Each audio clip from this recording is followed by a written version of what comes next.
тумағанда нетерем, бұл жалғаннан бақыт таппай өтерем. Желдей жүрік жылқы мінбей жалғанда, аламанда ат оздырмай кетерем. Қазақ болып тумаған. Мен қазақпын, мен шырқайтын ән қазақ, бір қазақтың бақыты мен бағына, баршылығымен қуантырем бар қазақ. Мен қазақпын, мен қазақ, мен қазақпын, мен шырқайтын ән қазақ, бір қазақтың бақыты мен бағына, баршылығымен қуантырем бар қазақ.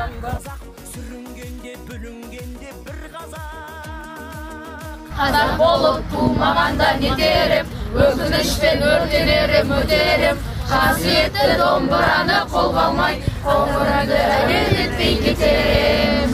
Мен қазақпын, мойындағы қан қазақ, мен қазақпын, мен шырқайтын ән қазақ, бір қазақтың бақыты мен бағына, баршылығымен қуантырем бар қазақ. Мен қазақ елінің патриотымын. 16 желтоқсан барлық қазақ еліне құтты болсын. Осы челленджді біз 8-ші азын оқушыларына жолдаймыз. Сүрінгенде, бүлінгенде бір қазақ.